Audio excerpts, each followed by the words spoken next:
안녕하세요. 시민교육 학술 소모임 쿠우입니다. 박수 한번 주세요. 저는 쿠우의 모임장 공예진이고요. 오늘 쿠우 멤버들이랑 같이 함께 쿠우의 1학기 활동을 돌아보는 팟캐스트를 진행하게 되었습니다. 오늘 함께하는 쿠우 멤버들 각자 소개 부탁드릴게요. 선배님 먼저 해주세요. 네, 안녕하세요. 저는 홍익대학교 교육학과 21학번 맡고 있는 건 아니고 21학번인 전성윤입니다. 네, 안녕하세요. 홍익대학교 23학번 양서진입니다. 네, 안녕하세요. 홍익대학교 교육학과 2호학번 윤지영입니다. 네, 안녕하세요. 홍익대학교 교육학과 23학번 이서희입니다. 네, 그리고 저희 쿠우 멤버 이제 홍익대학교 교육학과 24학번 박시연, 시연이가 있는데 오늘 아쉽게 일정 때문에 참여하지 못했지만 저희가 따로 질문에 대한 답변을 받아가지고 시연이의 의견을 중간중간 좀 대신 같이 전달해드리도록 하겠습니다. 일단은 뭔가 본격적으로 시작하기 전에 뭔가 쿠우에 대한 설명 그리고 우리의 활동에 대한 약간 간단한 요약을 조금 하자면 저희가 3월 12일부터 시작해서 6월 25일까지 함께했고요. 이제 시민교육 학술소모임 쿠우는 차이와 다름을 존중하고 그것에 대해 토론할 수 있는 공간을 지향하는 동시에 그러한 공간을 만들기 위한 방법을 교육적으로 탐구합니다. 그래서 이번 1학기 활동은 홀수주차 그리고 짝수주차로 나누어 진행을 해서 홀수주차에는 파울로 프레이리의 책 페다고지를 읽고 함께 이제 토론을 했고요. 짝수주차에는 개인 발표를 진행해서 총 12번의 개인 발표를 했습니다.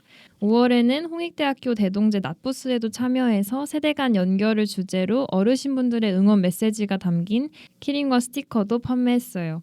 그래서 오늘은 그동안의 어떤 쿠우 활동을 총 정리하는 시간을 가져보려 하는데요. 일단 순서는 책 페다고지 정리 및 감상, 그다음에 개인 발표에 대한 정리, 쿠우 활동 전체적인 성찰 이 순서로 이어질 예정이고요. 저는 팟캐스트 녹음 오늘 처음이거든요. 여러분은 어떠신지 오늘 약간 기분, 소감 한마디씩 한번 그냥 가볍게 들어볼 수 있을까요? 누구부터 시작하는 걸로 할까요? 그냥 소감이니까 그냥 자유롭게 다들 긴장 상태신가? 뭔가 저부터 하자면은 네. 뭔가 제가 팟캐스트를 많이 듣는 건 아니지만 그냥 요즘은 유튜브나 아니면 이런 걸로 녹음을 많이 듣잖아요. 뉴스 같은 것도. 근데 미래에는 팟캐스트가 그 주된 언론이 되지 않을까. 지금도 그러긴 하지만 그러면서 미리 한번 이런 걸 체험하는 것도 나쁘지 않은 것 같아서 매우 좋은 것 같습니다. 좋아요. 네, 저는 지금 긴장해서 입이 바짝바짝 마르는데요. 제가 뭔가를 듣는 걸 좋아해서 팟캐스트도 좀 찾아보고 그랬거든요. 그래서 직접 한다는 게 뭔가 신기하기도 하고 뭔가 감회가 새로운 것 같습니다. 좋아요. 저는 제가 평소에도 말을 조리 있게 못해가지고 근데 이게 녹음이 되잖아요. 그래가지고 뭔가 말을 잘해야 될 것 같아서 좀 부담이 됩니다. 지금. 주영이 조리 있게 잘해요. 감사합니다. 한 시간 가져도 돼요. 저는 쿠우 아니었으면 이런 경험 못 해봤을 것 같아서 되게 감회가 새롭고 떨리고 재밌을 것 같아요. 네, 좋아요.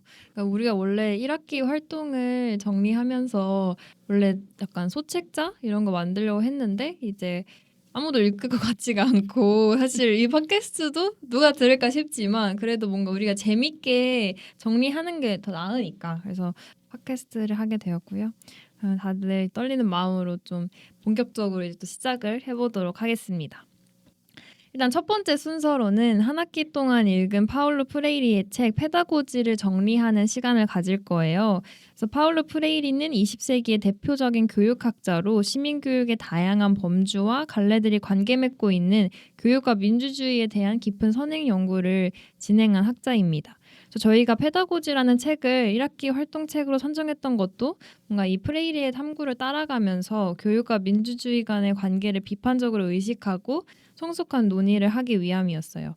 그래서 이제 부원들과 함께 페다고지를 정리하려고 하는데 두 가지 방향으로 정리해 보겠습니다. 일단 첫 번째는 페다고지에서 프레이리가 중요하게 강조하는 키워드들 풀이해 볼 거고요. 두 번째는 프레이리의 글을 읽을 때 쉽게 할 수 있는 오해들, 그러니까 저희가 실제로 했던 오해들도 있어요. 그래서 이런 오해들을 풀고 페다고지를 온전히 이해하는 데 도움이 되는 키워드들을 말해보려 합니다. 첫 번째, 이제 페다고지에서의 중요한 키워드를 함께 공유해 볼 건데 각자 준비해온 키워드 뭔지 말씀해 주실 수 있나요? 일단 저부터는 말씀드리자면 제가 처음 순서기 때문에 저는 의식화라는 키워드 준비했습니다. 그 다음에 저는 사랑이라는 키워드를 골랐어요. 그 다음으로 저는 대화라는 키워드를 골랐습니다. 혁명은 누가 했을까요? 전 제가 혁명을 골랐습니다.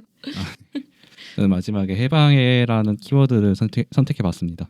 네, 그래서 의식화, 사랑, 대화, 혁명, 해방 이렇게 5가지의 프레이리 페다고지에서 중요한 키워드들을 같이 풀이해 보겠습니다. 일단 저부터 시작을 해보도록 할게요. 의식화인데 너무너무 중요해요. 약간 제가 생각했을 때 뭔가 이 의식화에 대한 걸 먼저 이해해야지 프레이리의 전체적인 어떤 말의 맥락 이런 걸 좀 이해할 수 있다고 생각을 했어요. 그래서 프레이리의 어떤 의식화를 설명드리자면 일단 프레이리가 의식화를 중시하면서 하는 말이 이제 억압적인 현실을 변혁하기 위해서 혁명 지도부는 피억압자인 민중의 의식화를 이끌어내어서 이 민중이 해방을 위한 투쟁 속에 참여할 수 있도록 해야 한다라고 말합니다. 그래서 의식화란 간단히 말하면 이제 현실을 비판적으로 의식하는 거예요. 그래서 현실에 대한 비판적 의식은 피상적인 현실 의식과 좀 다른 점이 있는데 일단 프레이리에 따르면 현실을 피상적으로 인식하는 민중은 숙명론에 빠지게 됩니다. 그래서 숙명론은 억압받는 이들에게 스며들어서 뭔가 그들을 위한 어떠한 해결책도 현실화될 수 없다. 현실은 변화될 수 없다라고 믿게 만들어요. 그래서 숙명론 속에서 민중은 자신이 할 수 있는 일은 이제 운명에 순응하고 예언을 실현시키는 것뿐이다라고 생각하고 뭔가 문제의 진정한 원인, 구체적인 해결책을 찾지 못합니다. 그래서 뭐 나는 약간 이렇게 될 운명이야. 혹은 뭐 내가 변화시킬 수 있는 건 없다. 이런 식으로 자신의 어떤 고통, 착취의 결과를 운명적으로 받아들이는 자기 파괴적 태도, 체념의 태도로 나아가게 돼요. 이제 숙명론에 빠지게 되면. 그래서 프레이리는 이제 피억압자가 의식화를 통해서 숙명론에서 벗어나서 현실에 대한 비판적 의식을 바탕으로 해방을 위한 행동에 참여할 것을 강조합니다. 때문에 혁명 지도부는 민중을 동정과 어떤 자선의 관점으로 바라보는 게 아니라 동료로서 대하며 그와 함께 억압적 질서를 바꾸려는 태도를 지녀야 해요. 그래서 의식화를 거친 민중, 한마디로 어떤 억압에 대한 현실에 대한 비판적 의식이 가능해진 민중은 비로소 해방을 위한 투쟁에 참여할 수 있습니다. 그래서 저는 일단 의식화에 대해서 설명을 드려봤어요. 참으로 좋은 의견인 것 같습니다. 너무 자기적인 거 아니에요? 리액션이? 네, 그리고 이어서 두 번째 키워드 한번 해볼게요. 저는 두 번째 키워드로 사랑을 골랐는데요. 사실 페다고지를 읽고 저에게 가장 크게 남은 단어라고 하면 단연 사랑이라고 생각이 들었어요. 사랑이야말로 프레이리가 말하는 모든 대화와 변혁의 시작이라고 볼 수 있다고 생각을 했습니다. 사랑이라는 게 아주 근본적인 단어이지만 뭔가 현대사회를 살다 보면 어떻게 실천하는 것인지조차 잊어버리기 쉬운 거라는 생각이 들어서 좀 슬프기도 했었던 것 같아요. 근데 프레이리의 말대로 개인주의적인 태도를 버리고 피억압자의 편에 서서 그들의 입장에서 생각하는 것만으로도 사랑의 실천에 한 발자국 크게 다가갈 수 있다고 생각을 했고요.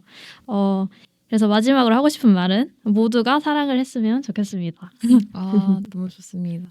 뭔가 저는 사랑했을 때 사랑의 키워드를 우리가 꽤 많이 말하긴 한 것 같아요. 그러니까 그렇죠. 뭐 해방을 위한 움직임에 대해서 얘기하긴 했지만 우리가 막 이제 뒤에 개인 발표에 대한 얘기를 나눌 거긴 한데 개인 발표에서 사실 서희 언니가 저출산에 대한 개인 발표했을 때도 약간 우리 사랑에 대한 얘기 했었거든요. 그래서 뭐 현대 사회에서 사랑이 어떤 의미가 있고 어떤 형태인지 그래서 사랑에 대한 얘기를 들으면서 또 약간 쿠 활동이 또 한번 돌아보게 되는 그런 느낌인 것 같아요. 좋아요. 네. 이어서 대화라는 키워드를 저는 선정을 했는데요. 이게 프레이리가 대화를 어떤 혁명의 기본적인 요소로 선정을 해서 굉장히 강조를 해서 저는 이 키워드를 선택을 했고요.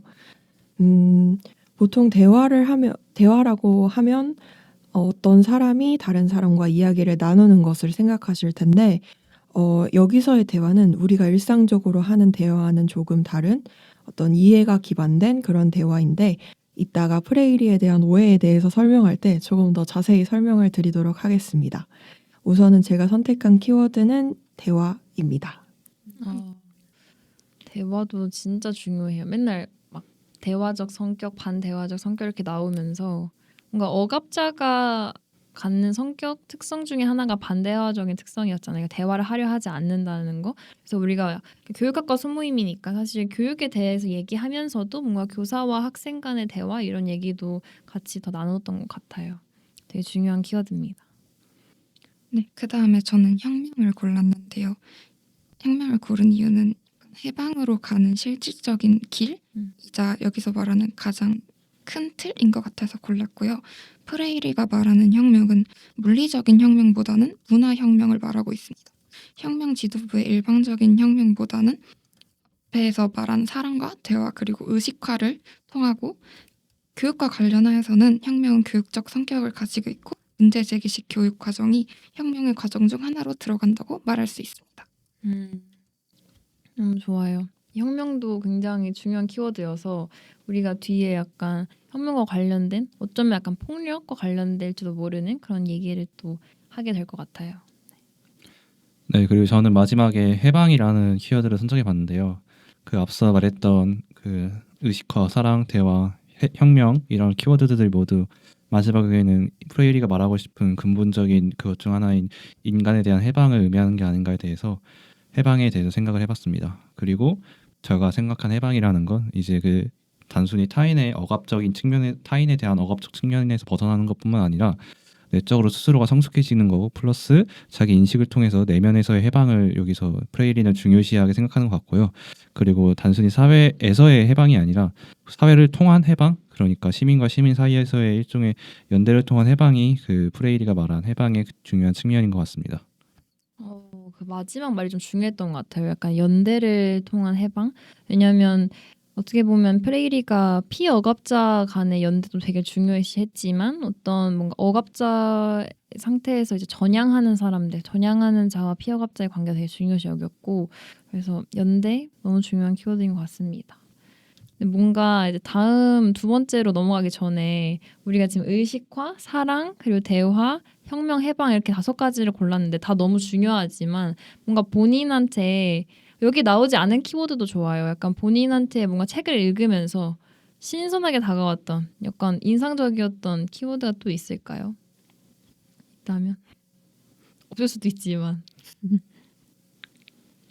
키워드는 아닌데 저희가 피억압자와 억압자 약간 주인과 노예 같은 관계로 설명이 될 수 있는 이런 관계를 할 때 보통은 피억압자가 받는 고통, 피억압자가 하는 생각에 대해 집중을 많이 했는데 사실 억압자도 자기 자신을 비인간화하고 오직 약간 소유하는 것만 바라는 어떤 존재, 약간 소유욕에 지배당한 존재 이런 존재로 변할 수 있다라고 프레이리는 말을 했는데 그 말도 조금 인상이 깊었던 것 같아요. 그러니까 양쪽 다 비인간화되는 그런 부조리한 사회구조 같은 게 조금 씁쓸하기도 하면서도 또 인상이 깊고 그랬던 것 같습니다. 되게 중요한 포인트였던 것 같아요. 뭔가 억압적인 현실에서 벗어나는 게 피억압자만을 위한 게 아니라 억압자와 피억압자 모두에게 다 이익되고 더 뭔가 좋은 방향으로 나아갈 수 있는 것이다라는 말이 중요했던 것 같습니다. 다른 분의 의견 있을까요? 저는 뭔가 서진이 의견에 더불어서 피억압자와 억압자가 어쨌든 어떻게 보면 절대 분리될 수 없는 두 존재라고 생각을 하고 그렇게 생각해 보면 또 서로가 서로를 해방시켜주고 서로가 서로를 사랑해줄 수 있는 존재지 않을까라는 긍정적인 사고를 하게 된 것 같습니다.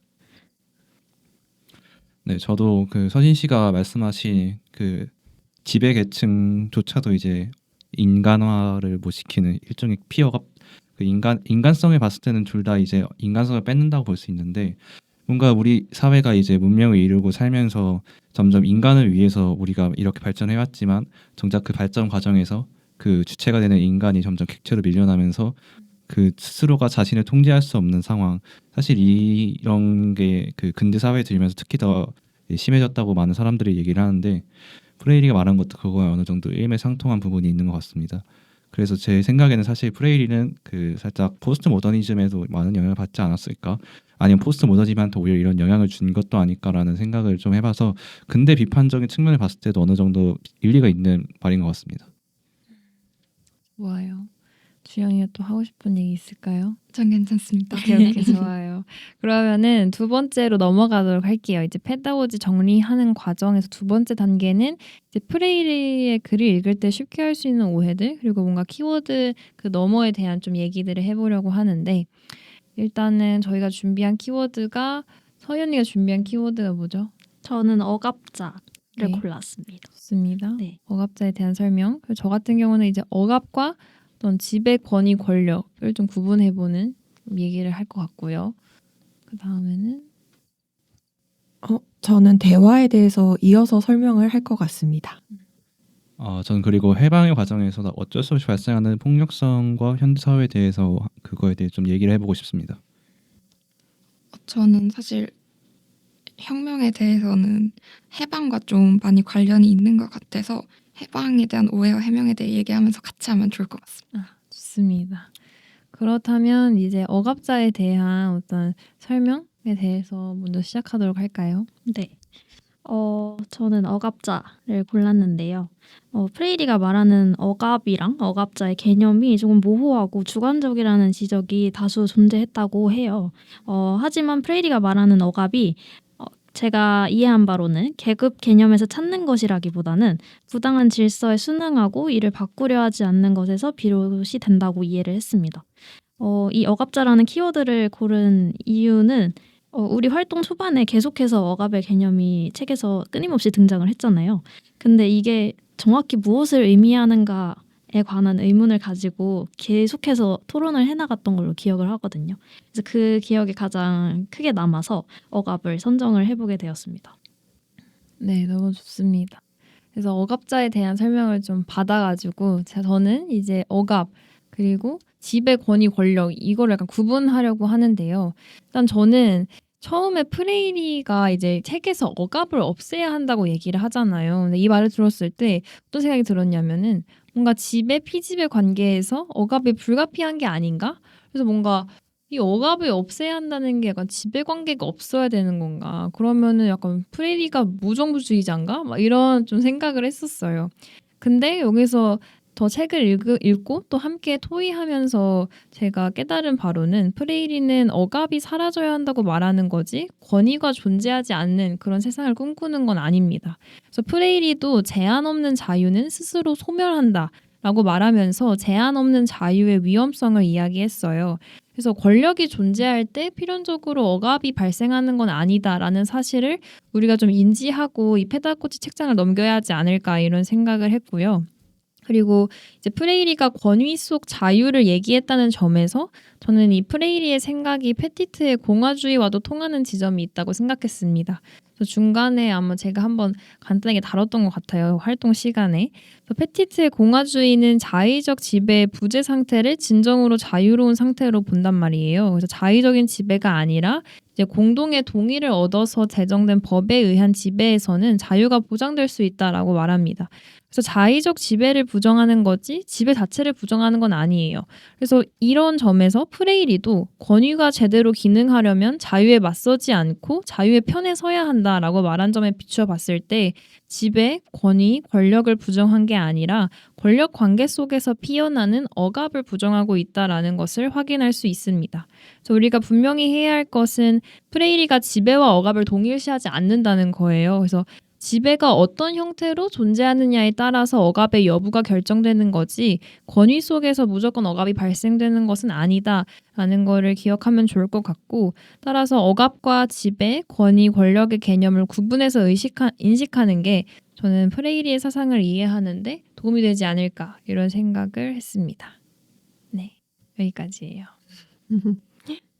이어서 설명을 드리면 제가 아까 대화를 중요한 키워드로 선정을 했는데 프레이리는 억압 구조를 바꾸려면 혁명이 무조건 일어나야 하고 그리고 혁명을 이루기 위해서는 성공적인 혁명을 위해서는 대화가 매우 중요하다고 강조하였습니다.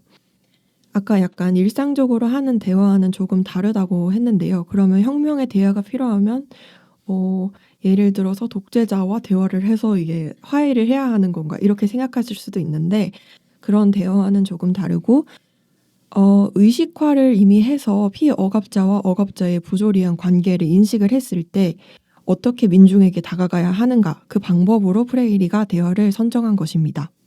그래서 이때 예를 들어서 어떤 연구원이라든지 혁명 지도자 같은 분들이 혁명을 이끌어 나갈 때 민중과 진정으로 대화를 해야 한다는 뜻인데요. 억압을 당한 사람들과 같은 위치에 서서 그들과 진정으로 의사소통하는 그런 대화가 필요하다고 프레이리는 생각한 것입니다. 프레이리가 왜 이런 말을 했냐면 혁명을 지도하는 사람들이 민중을 이해하려는 노력을 안 하고 자기들끼리만 혁명을 이끌어 나가면 모두의 혁명이 될 수 없고 오히려 자기들만의 특권의식을 가지기 쉬워서 또 다른 억압이 생길 수도 있다라고 생각을 했습니다. 그리고 교육적으로도 이어나가 보면 대화적 교육이 필요하다고 저는 생각을 하는데요. 대화적인 교육을 했을 때 진정으로 학생들이 이해할 수 있고 어떤 억압적 구조를 이해시킬 수 있을 거라고 연결지어서 생각을 해보았습니다. 네, 이상입니다. 네, 저는 그 서진 씨가 얘기하신 거랑 조금은 이제 반대될 수 있는 이 폭력에 대해서 한번 생각을 해봤는데요. 사실 이 근데 혹시 약간 서진이의 의견에 약간 덧붙이고 맞추는 말이 있어가지고 선배님 말을 하기 전에 약간 한마디 해도 괜찮을지. 네네. 그러니까 서진이가 대화적 성격의 교육 이런 걸 또 얘기했잖아요 마지막에. 우리가 근데 그러니까 여기서 키워드로 다루지 않았지만 프레이리가 은행 저금식 교육을 비판하잖아요. 근데 그 교육의 특징 중에 하나가 이제 교사와 학생 간의 어떤 대화가 이루어지지 않는다는 거. 교사가 학생을 단순히 어떤 가르침의 대상, 그러니까 내가 알고 있는 지식을 어떤 전달하는 그런 대상을 여기는 게 문제다. 이렇게 말을 해서 뭔가 대화적 성격의 교육은 정말 그거와 반대되는, 그러니까 교사가 학생을 똑같은 어떤 문제 해결의 어떤 대상, 그러니까 함께 이제 문제 해결하는 사람으로 인식한다는 점에서 차이가 있는 것 같고, 뭔가 우리가 교육학과니까 그런 거를 또 잘 염두에 둬야 되지 않을까 이런 말을 조금 덧붙이고 싶었어요. 네, 계속하셔도 됩니다. 네네. 네, 저는 이제 그 이어서 얘기를 하자면은 이제 폭력에 대해서 한번 이제 다시 한번 생각해 볼 측면이 있지 않을까라 생각해봤었는데 이 페다고지에서 이제 프레이리가 사실 직접적인 언급을 사실 잘 하지 않는 편이에요. 사실 이 폭력이나 혁명과 해방에 대해서는 말을 많이 하지만 정작 그거가 발생할 수 있는 일종의 폭력에 대해서는 말을 많이 안 하는 편이었는데 저는 뭔가 이걸 들으면서 정치적 변화나 아니면 혁명이라는 건 사실 필연적으로 그 폭력을 수반할 수밖에 없는데 우리가 그냥 막연하게 폭력이라고 하는 것 자체를 특히 정치적 폭력이라는 걸 너무 이제 부정적으로 생각하는 경향이 많은데 이게 물론 부정적인 측면도 존재하지만 사실 우리가 일상에서 당하는 폭력에 대해서는 사실 그렇게 무감각하면서 정작 우리가 특정 정치적 폭력에 대해서는 너무 과도하게 오히려 그 비판을 부정적 인식을 갖는 게 아닐까라는 생각을 하게 되거든요. 예를 들어서 이제 그 프레이리가 여기서 설명한 이제 농민의 자식한테 이제 문맹인 과정에서 이들을 문맹을 해방시키기 위해서 해방 교육을 진행했고 그리고 그 후에 한 1년 정도 진행하다가 이제 그 브라질 내 군부 쿠데타 때문에 어쩔 수 없이 그 망명길을 떠나는 과정이 있었는데 사실 그 이러한 폭력이라는 것 자체가 억압자의 측면에서 봤을 때는 폭력은 쉽게 자신의 억압적 체제를 정당화하기 위한 당연한 수단 중 하나지만 사실 우리가 일상적으로 그게 폭력을 생각 안 하는 이유가 뭐냐면 예를 들어서 문맹인 사람들이 자신이 있는 처지 자체가 일종의 폭력이라고 저는 생각하거든요. 왜냐하면 문맹인 상태로서 그대로 남고 그들이 문맹이기 때문에 그들이 단순히 더 쉽게 일을 시킬 수 있고 그들이 더 쉽게 지배 구조에 대해서 그 반항하지 않는 일종의 그것도 폭력 중 하나인데 우리가 일종의 이런 일상적 폭력은 너무 당연하다 생각하면서 어쩌면은 그 정치적 폭력에 대해서는 변화의 과정에서의 폭력에 대해서는 너무 부정적 인식을 갖는 게 아닐까라는 생각해봤습니다. 특히 현대 사회로 갈수록 점점 이제 이런 정치적 폭력에 대해서 거세에 당했다고 저는 일종의 생각을 하는데 그런 부분도 사실 이런 프레이리 책을 보면서 생각을 해봤고 그거가 우리가 다르게 생각해볼 만한 지점이나 오해가 아닐까라는 생각을 같이 해봤습니다. 너무 좋은 것 같아요.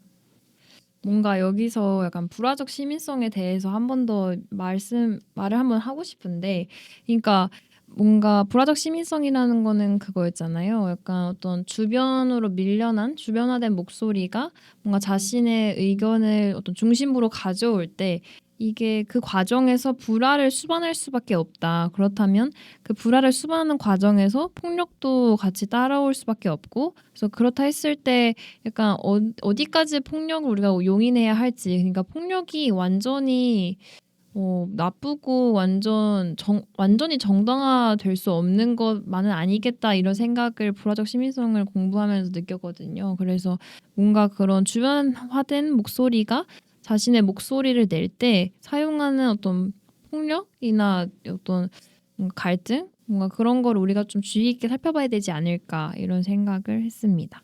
저 질문이 있는데요. 네. 여기서 말하는 정치적 폭력이란 거는 예를 들면 어떤 게 있을까요? 뭐 의회를 점거한다든지 이런 걸까요?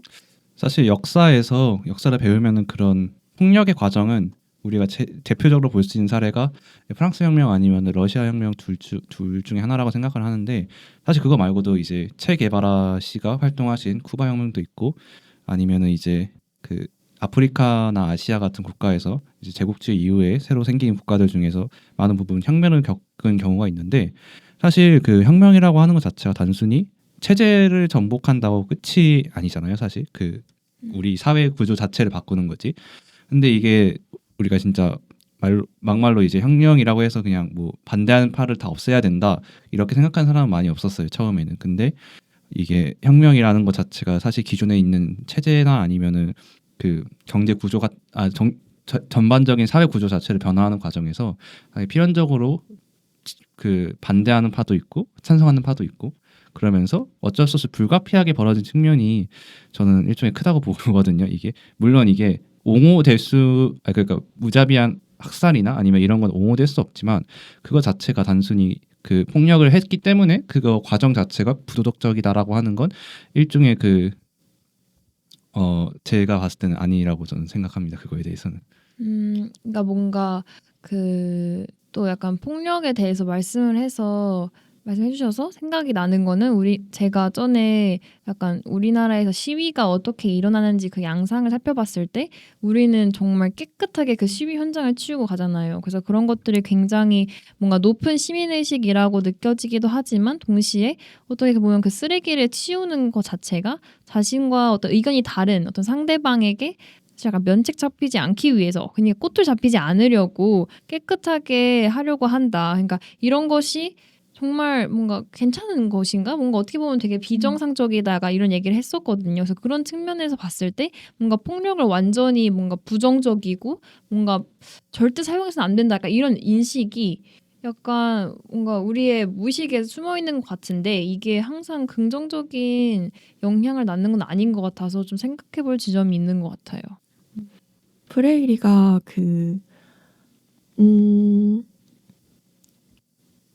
이미 사회적 죄송합니다. 아니, 괜찮아요. 이미 사회적 구조 안에 이런 억압 구조가 있는 사회 안에서는 이미 폭력이 보이지 않는 폭력이 이루어지고 있다라고 했었잖아요. 그래서 우리는 모르고 있지만 억압 구조가 있다는 것 자체가 이미 폭력이 지금도 진행되고 있다 이런 의미였으니까, 그거를 전복시키기 위해서 어떤 노력을 하다가 누군가 다칠 수도 있고 건물이 부서질 수도 있고, 그렇지만 그 폭력을 없애기 위해서 하는 행동이기 때문에 정당화될 수 있는 측면도 있다.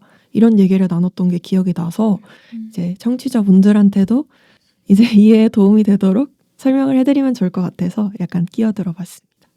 너무 좋습니다. 네, 너무 좋은 것 같습니다. 저도 단순히 뭐 폭력이라는 것 자체가 저도 솔직히 개인적으로 좋다는 측면만 있을 수는 없죠. 사실 이게 누군가는 피를 본다는 것 자체가. 하지만 한편으로는 우리가 이렇게 당연하게 생각하는 것조차도 다른 누군가에게는 그거 자체가 일종의 폭력이라는 거를 생각해 보면은, 우리가 단순히 폭력이 절대 악 이렇게 말하는 것 자체는 일종의 그 사람들한테도 폭력일 수 있겠구나라는 생각을 가질 수 있는 생각도 한번 있을 수 있어서 이런 주제를 한번 꺼내봤습니다.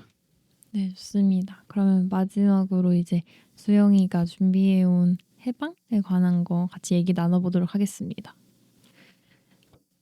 근데 앞에서 약간 해방에 대해서 얘기하면서 혁명에 대한 오해와 해명을 다 한 것 같아서 혹시 하고 싶으신 말이 없으시면 넘어가도 괜찮을 것 같거든요. 오케이. 해방에 대해서 생각나는 그런 거 있나요? 저 있었던 것 같아요. 해방에 대해서. 아니면 약간 혁명에 대해서 얘기한다고 했을 때 혁명이나 해방?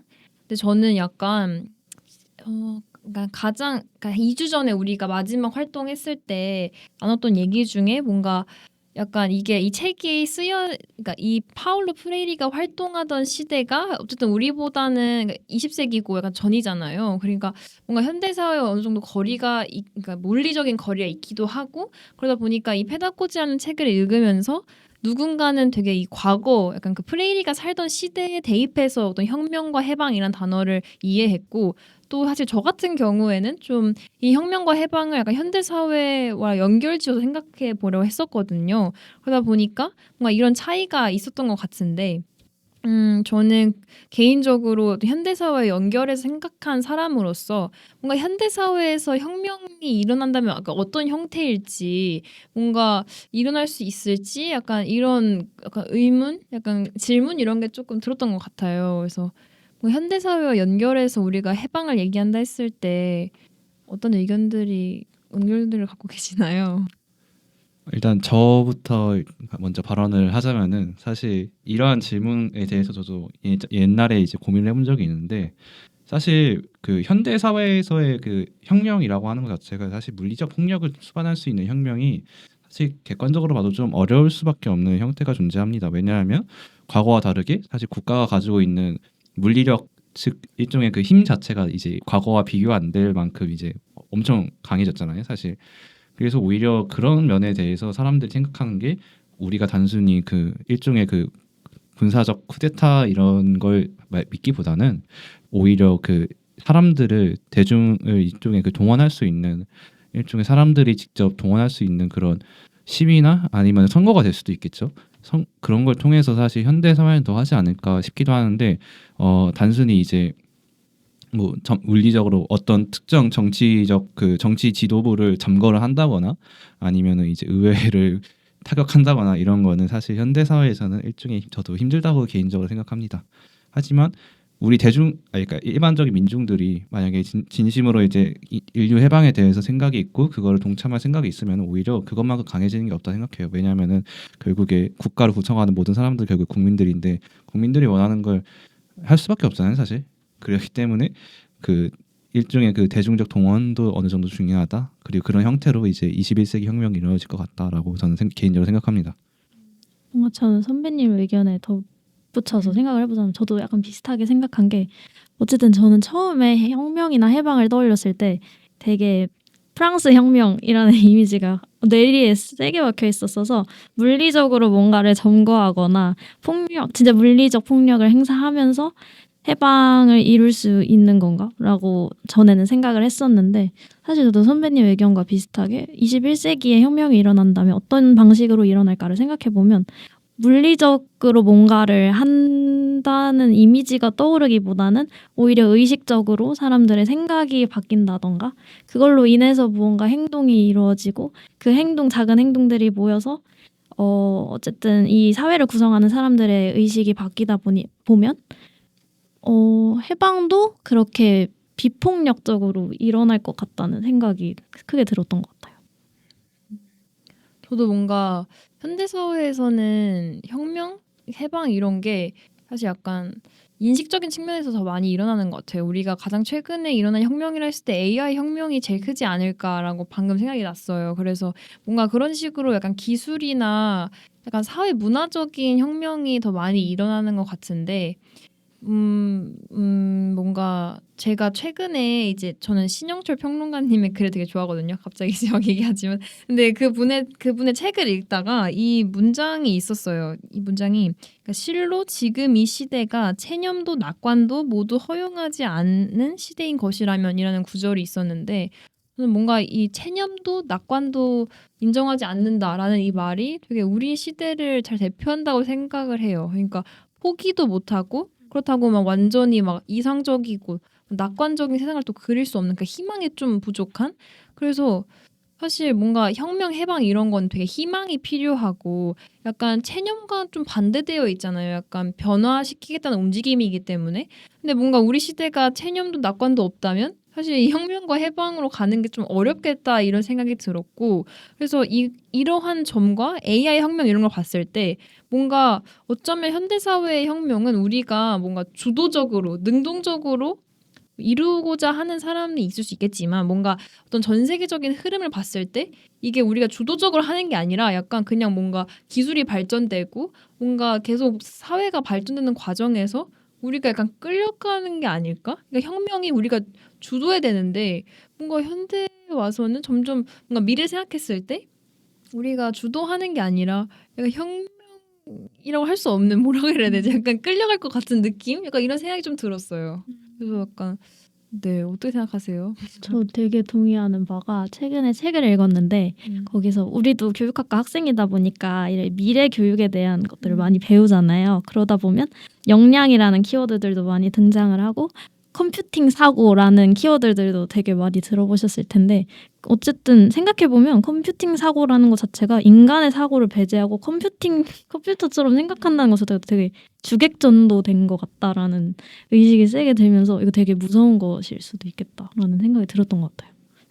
저는 미디어 매체를 엄청 좋아해서 약간 SF 게임 중에 디트로이트 비컴 휴먼이라는 게임이 있어요. 그게 미래에 각자 안드로이드가 약간 집에 있는 청소기, 로봇 청소기처럼 보급이 된 거예요. 가사 일도 해주고 뭐 애도 돌봐주고 육아도 다 해주고 청소도 다 해주고 말동무도 해주고 친구도 해주고 그런 일인데 이제 인간이랑 안드로이드는 다르잖아요. 그래서 이 안드로이드를 때려도 합법, 그냥 뭐 부숴도 어차피 기계니까 합법. 그런데 이 안드로이들이 어느 순간 그런 부조리에 부딪혔을 때 이제 깨닫는 거예요. 나도 하나의 존재구나. 그럼 이제 불량품이 되면서 자기의 자아를 갖고 자기가 안드로이드라는 걸 숨기고 이제 살아가기 시작하면서 시작되는 이야기인데 그런 이제 길거리에 돌아다니는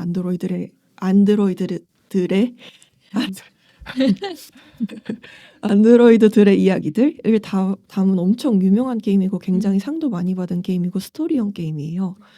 그래서 그런 이야기를 들으면서 안드로이드들이랑 사람들이 최대한 평화를 이루는 길을 모색할 수도 있고 플레이어의 선택에 따라서 아니면 아예 전쟁으로 가서 군사적 대치를 이루는 상황이 될 수도 있는데 그런 이야기를 하면서 미래에 정말로 이런 4차 산업혁명이 일어나서 이런 선택을 해야 된다면 과연 폭력이 한 번도 없을 수 있을까?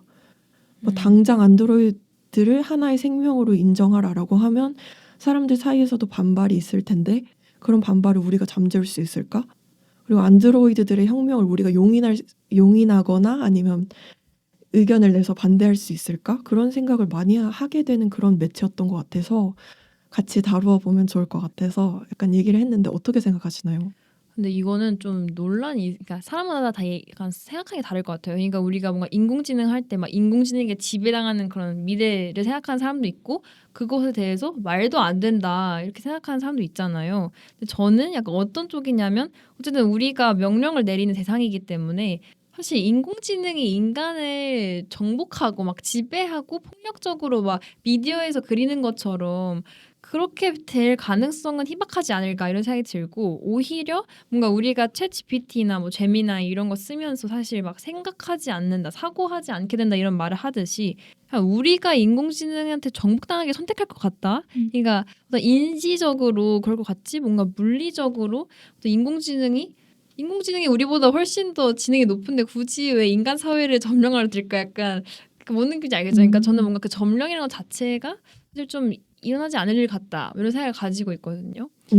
그래서 뭔가 우리가 어떤 인공지능과의 어떤 미래를 고민할 때 걱정해야 되는 건 뭔가 어떻게 함께 잘 살아갈까. 그러니까 인공지능 어떻게 우리가 뭔가 효율적으로 사용하고 인공지능을 쓰면서도 우리가 사고를 유지하고 그러니까 인간의 존엄성을 유지하는 방법 이쪽이 더 뭔가 발전의 방향이지 않을까 약간 이런 생각을 합니다. 근데 너무 편리하기 때문에 좀 의존하게 되는 건 어쩔 수 없는 것 같긴 해요. 그렇죠, 맞아요. 이 주제에 대해서 그 과거에 이제 혹시 시어도어 카진스키라는 사람이 존재하는데 이 분이 뭐냐면 과거 이제 1990년대 그 반기술주의를 외치면서 이제 대학교와 이제 항공사에 이제 폭탄 테러를 했던 사람인데 이분이 이제 쓰신 책 중 하나가 이제 산업사회와 그 미래라는 책에서 이분이 어떤 주장을 하시냐면은 이제 기술이 점점 발전하고 그 인간을 위해서 만든 기술이 결국에 그 기술 문명에 인간이 존속될 수밖에 없다라는 주장을 주로 하시거든요. 그래서 그분이 말하는 내용 중에 핵심이 되는 부분이 일종의 그 인간이 결국에는 자기 자신을 위해서 만든 기계 문명에 그거에 점점 맞춰가고 있는 게 아닐까? 인류 사회 자체가 예를 들어서 이제 인간은 원래 자연적으로 그 수면이라는 것도 사실상 그 자기의 개인적인 건강 상태나 이런 개인의 개인차가 분명히 존재했었는데 우리가 시계라는 일종의 그 기계나 아니면은 시계라는 기계를 만들면서 시간이 만들어지고 그 시간 속에서 우리 인간이 살아가면서 맞춰가는 게 아닐까라는 질문을 이 비슷한 유의 질문을 많이 하시거든요. 물론 이분이 결국에 나오는 거는 이제 가장 핵심인 게 이제 이걸 기술 문명을 배제하고 이제 원시 사회로 돌아가야 된다라는 주제로 하시는데 물론 저도 이분의 의견에 동의하는 건 아니지만 뭔가 우리가 이제 이런 AI나 미래 사회 같은 이런 기술 문명을 보면서 점차 이분이 말씀하신 것처럼 비슷하게 흘러가는 양상이 분명히 있지 않을까. 사실 우리도 당장 근처만 봐도 대학 과제할 때마다 챗GPT 많이 쓰시잖아요. 맞아. AI 같은 거. 근데 AI 쓰면서 느끼는 게 저도 많이 써봤는데 원래는 이게 없었을 때만 해도 그냥 스스로 백지에 끄적거리는 내용이 한 90%고 나머지 10% 쓰는 거였는데 이 AI 쓰면서 정리를 다 해주고 이제 심지어 써주기까지 했는데 뭔가 이걸 점점 우리가 맞춰가는 게 아닐까. 우리 레포트나 아니면은 우리 지식이라는 말하는 것 자체가. 그래가지고 뭔가 이런 거에 대해서 한번 근본적으로 다시 성찰해볼 필요가 있지 않을까라는 생각을 해봤습니다. 근데 프레일이 얘기하다가 왜 갑자기 이런 AI까지 왔는지. 그러니까 이제 제가 혁명 해방 얘기하다가 이제 현대 사회의 혁명 해방 이런 거 얘기하면서 이제 AI 혁명 나왔고 그 얘기를 하게 됐는데 뭔가 정리를 좀 하자면 약간 제 생각에는 그러니까 AI가 발전하고 기술이 발전해도 어쨌든 인간 사회 우리가 인간이라는 어떤 동물 자체가 사회적인 존재잖아요. 그러다 보니까 사실 우리가 막 정치 체제, 막 과학, 기술 이런 거 얘기하지만 결국에 그런 게 다 이루어지는 건 사람 간에 이루어지는 것이기 때문에 아무래도 뭔가 사람 간의 연결을 절대 배제할 수 없다고 생각을 해서 뭔가 사람 간의 연결에 우리가 다시 뭔가 집중하게 된다면 사실 어떤 그 사람 간의 연결을 어떻게 유지하고 더 뭔가 공고히 할 것인가 이런 걸 또 고민해 볼 때 이 안에서 사실 교육이라는 게 또 꽃피울 수 있고 그 안에 대화가 있고 그 안에 또 해방이 있지 않을까 이런 생각을 하게 되고요. 그래서 뭔가 교육에서 더 약간 인간의 어떤 연결 이런 거를 좀 중시하면서 나아갔으면 좋겠다 이렇게 생각이 들고 사실 저는 뭔가 혁명할 때 혁명이라고 얘기하면 좀 되게 급진적이지만 약간 변화가 제일 필요한 영역이라 했을 때 너무 많지만 사실 우리나라 사회만 두고 봤을 때 저는 교육에서 제일 변화가 좀 이루어졌으면 좋겠다 이런 생각을 해가지고 좀 더 대화적 성격의 교육으로 갔으면 좋겠습니다. 네, 동의합니다. 오케이. 그러면은 이제 우리가 어떤 페다고지를 약간 키워드로 정리하고 요약하고 그리고 또 약간 오해들 그리고 약간 또 저희의 짧은 토크를 또 했는데 이제 페다고지에 대한 얘기를 마무리하면서 감상을 살짝 나눠볼 거예요. 그래서 인상 깊었던 문장을 한두 개씩 한번 읽는 것으로 하고 여기엔 이제 시연이가 선정해준 문장도 같이 한번 읽어보도록 하겠습니다. 하나씩 일단 해볼까요? 네. 누구 먼저? 제가 하겠습니다. 아, 좋아요. 서진이가. 제가 선택한 문장은 마법과 신화의 지배를 받는 피억압자 괄호 열고 특히 자연에 묻혀 사는 농민들의 경우 괄호 닫고는 자신의 고통, 착취의 결과를 신의 뜻으로 여긴다.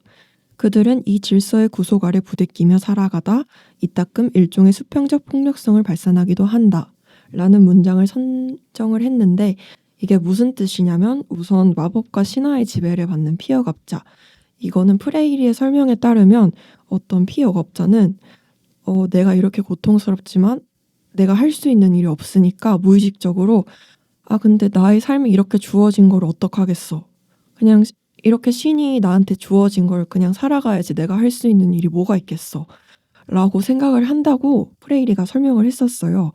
그래서 이런 고통, 착취의 결과를 어떤 억압자의 힘에 의해서 이렇게 된 것이 아니라 신이 이렇게 만들었기 때문에, 세상이 이렇게 되어 있기 때문에 라고 여긴다는 뜻이고, 그리고 그들은 이 질서의 구속 아래 부대끼며 살아가다 이따금 일종의 수평적 폭력성을 발산하기도 한다. 이렇게 얘기를 했는데, 수평적 폭력성이란 이제 위에 있는 사람, 즉 억압자에게 피억압자가 약간 반항을 하면 이제 불가피하게 보복이 돌아오잖아요. 그래서 이제 피억압자들은 복종할 수밖에 없고 굴종할 수밖에 없는데, 그 자기가 받는 스트레스, 자기가 받는 고통, 착취의 고통을 받는 이 고통을 이제 주변에 있는 사람들, 자기와 똑같은 처지에 있는 사람들한테 발산을 한다는 거예요.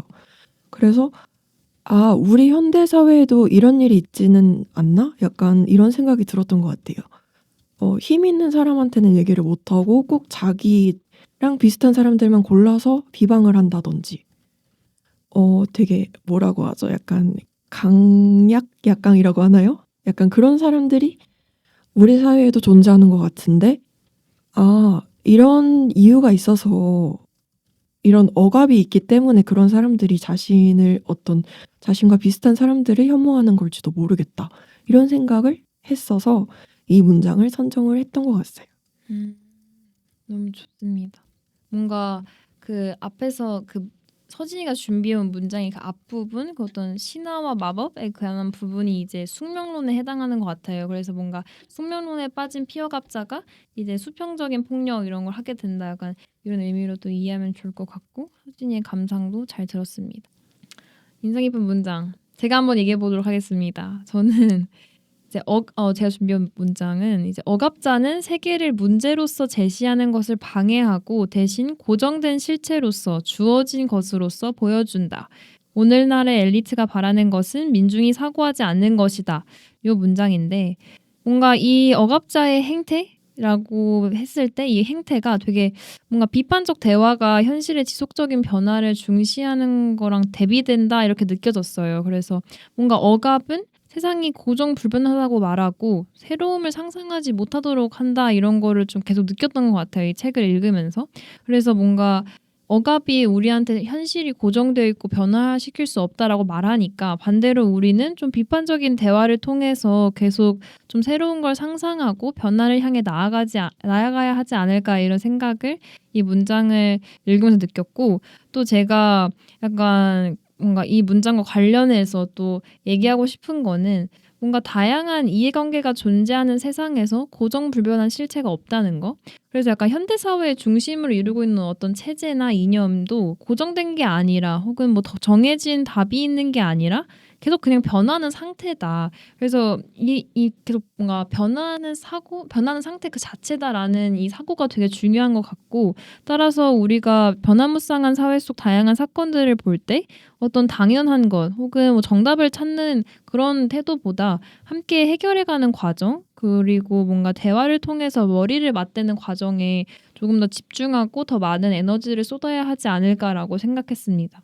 그래서 뭔가 우리도, 그러니까 억압자가 말하는 것처럼 어떤 고정된 실체 막 이런 거를 찾고 막 고정불변의 지향점 이런 걸 추구하기보다 과정에 주목해야 되지 않을까, 이런 말을 좀 연결해서 하고 싶었어요. 저 예진이가 말해줬던 문장과 조금 이어지는 지점이 있어서 제가 한번 다음으로 이어받아 보겠습니다. 저는 비인간화를 역사적 소명으로 인정하면 냉소주의나 완전한 좌절로 이어지게 된다라는 내용의 문장을 선정을 했는데요. 이게 가장 인상 깊었던 이유는 결국에 어떠한 사건이나 상황을 마주했을 때 그것을 바꾸지 못할 것이라고 단정을 짓고 그저 회피하거나 냉소주의적 태도를 취한다면 그것이야말로 제일 바보 같은 일이 아닐까라는 생각이 크게 들었고, 그것 때문에 가장 크게 공감이 되었던 것 같습니다. 사실 이러한 태도가 억압으로 이어질 수도 있다는 지점이 가장 중요한 지점인 것 같아요. 좋아요. 제가 서희 선배님 문장이랑 좀 이어지는 것 같아서 그다음 제가 하자면, 즉 인간은 미완성의 현실 속에 그 미완성과 더불어 살아가는 미완성의 존재다라는 문장을 골라봤는데요. 이게 그러니까 늘 저는 약간 뭐가 부족하다고 생각을 하잖아요. 저만 그런지 모르겠지만 약간 이랬으면 더 좋았을 텐데 이러면서 늘 부족함을 찾는데 거기서 약간 현실에 머물러 있지 말라 이런 말인 것 같아서 약간 부족함을 보충해 가면서 더 나은 존재로 나아가자 이런 말인 것 같아서 제일 인상 깊었던 것 같습니다. 저도 그 문장 되게 좋게 읽었던 기억이 있어요. 왜냐면 프레이리가 교육을 중요시 생각하는 것도 인간이란 존재가 미완성의 존재이기 때문에 뭔가 계속 변화할 수 있는 지점이 있다. 이걸 약간 교육을 통해서 뭔가 바꿔나갈 수 있다. 이런 말을 한 것 같아서 중요한 문장인 것 같아요. 마지막으로 저는 이제 프레이리가 쓰신 이제 3장 중에서 이제 해방은 단순히 피억압자가 억압자가 되는 것이 아니라 억압과 억압자로부터 인간 모두를 해방시키는 과정이다라는 문장을 선택을 해봤는데요. 뭔가 서진 씨가 얘기했던 거랑 살짝 비슷한 내용이기도 한데 단순히 이게 해방이나 혁명이라는 것 자체가 단순히 그 밑에 있는 피지배 계층이 이제 지배 계층을 이제 아예 누르고 그거를 바꾸는 것이 끝이 아니라 그 기존의 억압자들조차도 이제 자신의 인간성을 회복하는 것 자체가 해방과 혁명의 과정이라는 의미에서 이 문구를 선택해봤습니다. 좋습니다. 그래서 저희가 오늘 참석하지 못한 시연이의 이야기 들어가 봐야 되잖아요. 그래서 시연이가 선정한 문장 한 가지를 제가 대신해서 읽어보도록 하겠습니다. 시연이가 선정한 문장은 내가 세계를 사랑하지 않는다면, 내가 삶을 사랑하지 않는다면, 내가 민중을 사랑하지 않는다면 나는 대화 속으로 들어갈 수 없다 라는 문장을 선정해줬어요.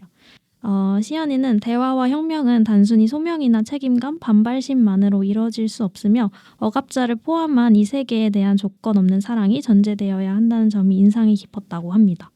이는 혁명을 더욱 어렵게 하며 과도기를 심화시키고 억압자와 대화하려는 피억압자의 경계를 모호하게 만들 수 있을 것이며 그럼에도 무한히 노력을 해야 한다는 점이 씁쓸했다고 하네요.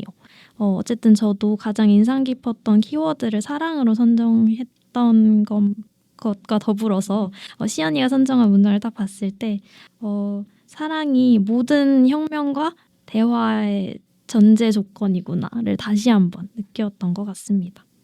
네, 너무 뭔가 인상 깊은 문장 그리고 뭔가 이 페다고지를 마무리하기에 되게 좋은 문장인 것 같아요. 뭔가 결국에 프레이리가 얘기하는 게 뭔가 민중을 사랑해라. 그러니까 뭐 억압과 피억압의 관계 이런 관계 속에서도 우리가 사랑을 좀 해야 된다라는 걸 좀 강조하기 때문에 해방으로 향하는 과정에서 제일 중요한 가치인 것 같아서 이것으로 일단 페다고지를 정리하면 딱 좋을 것 같다는 생각을 합니다. 그럼 이제 다음에는 이제 개인 발표 정리하면서 쿠 활동 성찰하는 시간 갖도록 할게요.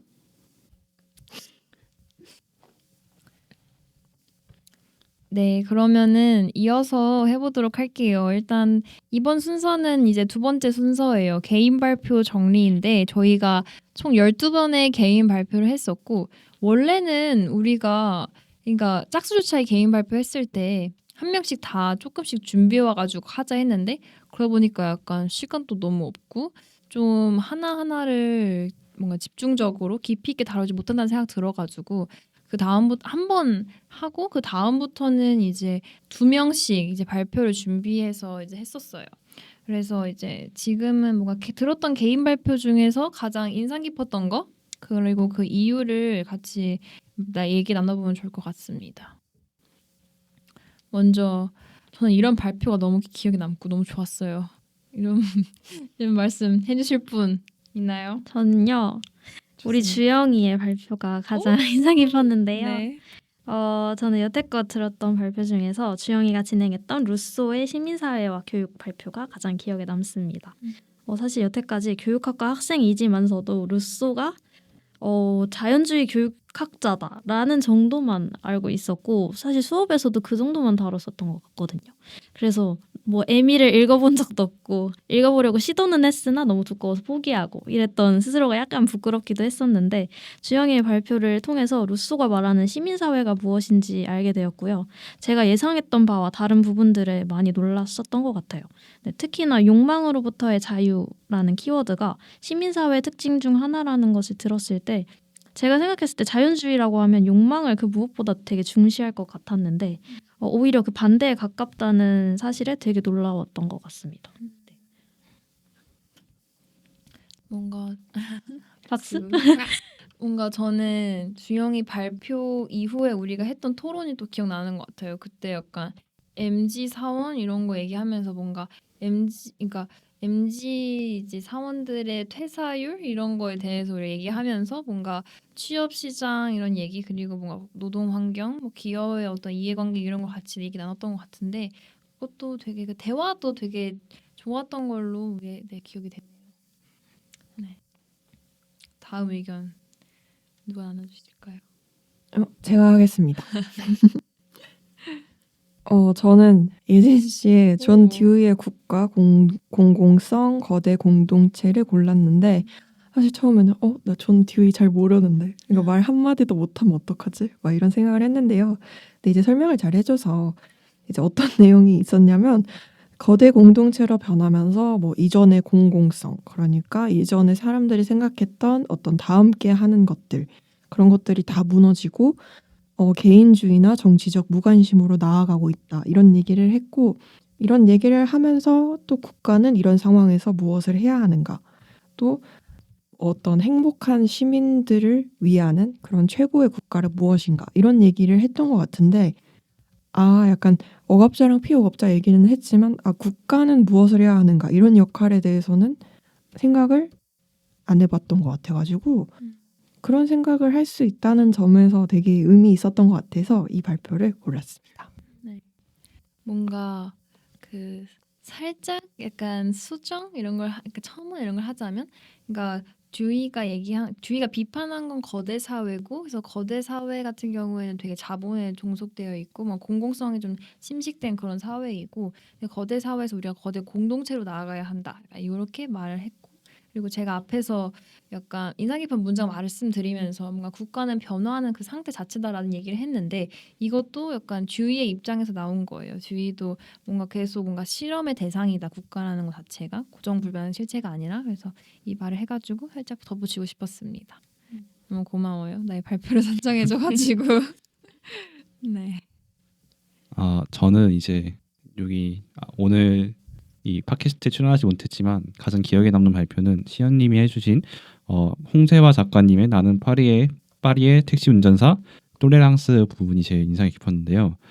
물론 이제 저가 평소에 그 관심 가지고 있는 주제이기도 했고 사실 무엇보다 그 마지막에 이 대화를 나누면서 똘레랑스라고 하는 것조차도 일종의 우리의 허위 의식이 아닐까를 이제 주제로 많이 토론을 해봤잖아요. 그걸 생각하면서 우리가 이렇게 우리가 당연하고 좋다고 생각하는 일종의 덕목들조차도 어쩌면 그게 당연하지 않을 수 있는 일종의 그 자기 가면과 자기 가면 의식과 아니면은 그 허위 의식 아닐까라는 생각을 하면서 양면성이 있다는 점을 보는 게 참 좋았던 것 같습니다. 뭔가 저도 딱 8주차에 시연이 발표를 선정을 했었거든요. 그래가지고 이거에 대해서 얘기를 해보면 뭔가 시연이가 관용에 대해서 얘기하면서 이제 볼테르라는 학자의 규정을 좀 얘기를 하는데 거기서 이런 말이 나와요. 우리가 서로 참는 것이 중요하다. 왜냐하면 우리 모두는 약하고 쉽게 흔들리며 언제나 실수를 저지를 수 있기 때문이다. 이 말이 있는데 이게 너무 중요한 말이라고 느껴졌어요. 그래서 뭔가 나와 다른 이야기를 하는 사람의 말을 들을 때 참는 거, 그 관용이 좀 필요하다 이런 걸 느꼈고 프레일이랑 연결해서 생각해 봤을 때 프레일이가 제가 약간 연대 페다고지라는 다른 책을 읽었을 때 거기서 프레일이가 관중과 이런 대담을 나눴어요. 관중이 프레일이한테 말한 게 이제 내가 교사인데 이제 감정적인 주제를 풀어나가야 할 때 학생들과의 토론이 어렵다. 약간 이런 걸 좀 호소했어요 프레일리한테. 그래서 이것에 대해서 프레일리가 얘기한 말이 현실에 대한 토론을 시작하다 보면 내면적인 문제에 대해서도 토론해야 하는 순간이 오는데 우리 자신의 감정과 느낌을 건드려야 할 때 토론은 종종 어려워진다. 그래서 우리는 이때 사람들이 강하게 나타내는 반응들에 공감해야만 한다. 특히 자기 자신의 감정을 검토하는 일에 대한 저항감에 공감해야 한다. 이런 말을 했는데 그래서 뭔가 우리가 나와 다른 의견을 가진 사람과 대화할 때 그 사람의 말을 이해하고 존중하고 여기서 제일 중요한 건 고통 속에서도 침묵할 수 있어야 한다. 그러니까 이거 같아요. 그래서 이러한 점이 우리 현대 사회에서 좀 부족하지 않는가? 고통을 침묵하면서 듣는 거, 그러니까 이런 태도 자체가. 그래서 이러한 점에서 비춰봤을 때 관용이 우리 사회에 필요한 것 같고 뭔가 차이를 인식하고 존중하면서 또 설득하려고 하는 사회가 진정으로 관용적인 사회인 것 같다. 약간 이런 생각을 할 수 있었어서 이 시연이의 톨레랑스에 대한 발표가 저는 제일 좋았던 것 같습니다. 아니 저도 똘레랑스를 골랐는데 지금 진짜. 성현 선배님 때 1차로 놀라고 예지 선배님 2차로 놀라고 지금 저도 똘레랑스를 골랐는데 설득하지 않는 사회가 관용이 없는 사회다라는 문장이 굉장히 기억에 남았어요. 약간 뭐라 그러지 고정관념적으로 약간 관용이라고 하면은 약간 그렇구나 약간 이런 인식이 많은데 약간 설득하지 않는 사회가 관용이 없는 사회다라고 함으로써 고정관념과 다른 얘기를 해가지고 되게 인상적이었던 것 같아요. 뭔가 이 시연이 발표한 다음에 그 이어서 막 토론할 때 저는 주영이가 우리한테 던진 그 질문이 되게 인상 깊었어요. 그러니까 그게 뭐였냐면은 우리는 약간 우리가 무감각할 때 무감각이 아니다. 우리가 그 타인에 무관심할 때 오히려 더 관용을 베풀 수 있지 않냐 이 말을 주영이가 했었는데 이 말이 잊혀지지가 않는 거예요. 진짜. 그리고 뭐 계속 생각해 보게 됐어요. 뭔가 진짜 어쩌면 뭐 오히려 무관심할 때 더 쉽게 관용을 베풀 수 있는 것 같다. 약간 이 점이 되게 뭐 내가 갖고 있는 어떤 모순적인 지점인 것 같아가지고 뭔가 아직도 그 문장이 계속 뭔가 뇌리에 스치는 그래서 되게 인상 깊은 것 같아요. 네, 그리고 오늘 참여를 안 하신 시연 씨도 발표를 선정을 해주셨는데 성윤 선배님의 21세기 자본에 대한 발표가 좋았다고 해주셨어요. 이유는 사회적 문제를 주제로 항상 토론을 하고 있지만 사회 현상과 때려야 뗄 수 없는 경제 분야에 대한 미약한 지식으로 인해 늘 아쉽고 찜찜했는데 그에 대해 어떤 성윤 선배님께서 전공에서 배운 내용을 공유해 주시니 매우 유익했고 지금까지 생각했던 문제들을 또 다른 시선으로 바라볼 수 있었다고 합니다. 그래서 앞으로도 다양한 주제의 발표를 기대하게 되었다고 합니다. 와우. 감사합니다. 제가 뽑은 건 아니긴 하지만 원래 그 전공에서 하는 거를 사실 뭔가 선실을 써먹을 일이 많이 없잖아요. 근데 뭔가 이런 측면에서 한 번은 써먹었으니까 나름 기억에 남는다. 그래서 저도 이제 참 좋은 것 같습니다. 그건. 뭔가 저도 성윤 선배님의 21세기 자본에 대한 발표에 대해서 기억에 남는 거는 뭔가 평화의 시대, 그러니까 되게 지표를 많이 가져와 주셨잖아요. 근데 그 경제적인 지표를 봤을 때 뭔가 딱 그 평화의 시대가 어느 시기였는지가 딱 보이는데 그 시기가 사실 되게 짧았다. 그러니까 전체적인 역사로 봤을 때. 그래서 이제 이 평화의 시대가 끝나고 다시 약간 요즘에 하는 말이 21세기 약간 위기 이런 얘기를 계속 하잖아요. 뭐 약간 국제 정세도 되게 혼란스럽기 때문에 그래서 그런 약간 시사점이 있었던 것 같아서 되게 같이 뭐 생각해보게 되는 약간 어쩌면 진짜 우리가 이만큼까지 평화를 유지할 수 있었던 것만으로 좀 기적이다.